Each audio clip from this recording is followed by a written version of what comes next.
secure a job with a stamp 3 visa has been as good as trying to find water in a desert. Please forgive the lightning in this video if it is not too good. I literally just got back from the office, guys, and my back needs a heavy massage.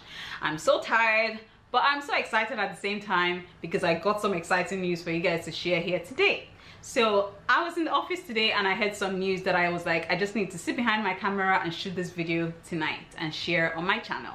So a few weeks back, I was going through my phone and I came across a very interesting article by a young South African lady who was writing on the Irish Times. Now, this young lady was basically writing and ranting about how she had come into Ireland with all of her hopes and dreams, hoping to work in the country while joining her spouse. So basically, she had left her spouse, she had left her promising job in South Africa with one of the top paying firms, hoping that with all of her qualification and professional expertise, including an MBA, she will be able to secure a job in the country.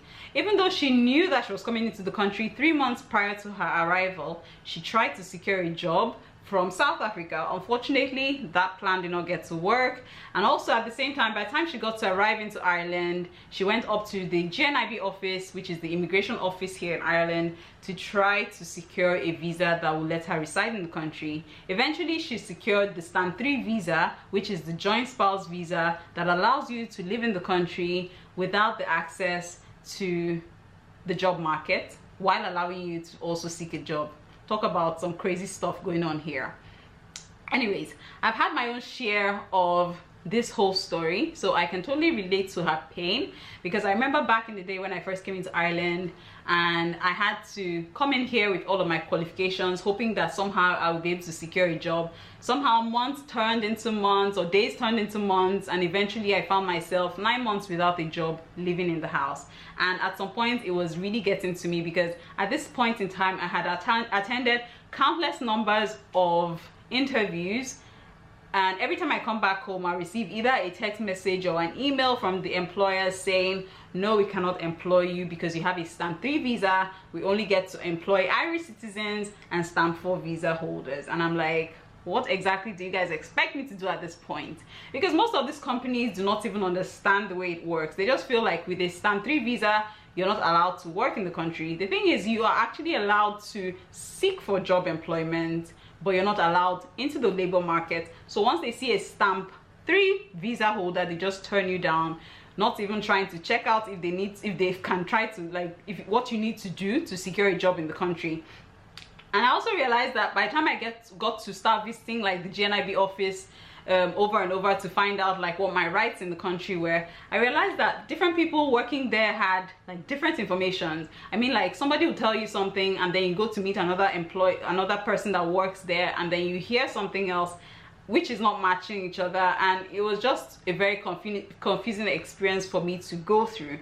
So you literally have no other option as a stamp 3 holder who is a spouse of someone who works in the country than to become a house husband or a housewife.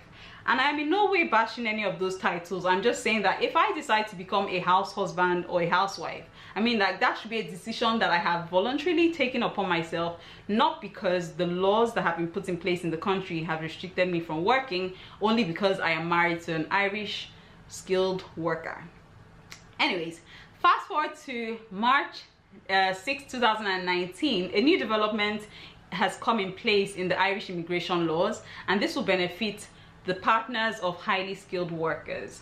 Prior to this, highly skilled worker spouses or partners could not work in the country. No matter what your qualifications are, you just have to come here and depend on your spouse for however long that takes place. I mean, this law has been in place for years and years on ending. Ireland was one of the only few countries in the EU that did not give permissions to the spouses of highly skilled workers that get to migrate to their country. Under the new law, spouses and partners can now seek employment even from their own country of origin with a stamp 1 visa, which allows them to work in the country without a work permit. I feel like this new law is a huge sigh of relief for lots of couples, and also it will get to attract foreign investors and couples who are interested to come and work to contribute their own service to the growth of the country. because as I have noticed, Ireland is one small country that needs more people to come into work than to come depend on her welfare. So let me know in the comment section what you guys feel about this new law, if you have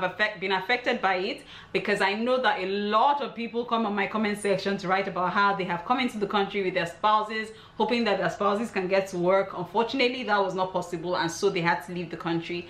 And I feel like this is a huge sigh of relief for lots of us that have been affected by these laws in the past. So let me know in the comment section what you know about these laws, or what you feel about these laws. Thank you so much for watching. My name remains Chinyere. Don't forget to subscribe, leave a like to this video, and leave your comments in the comment section. Until I see you next time, take care of yourselves, guys. Let me go and massage my back. Bye.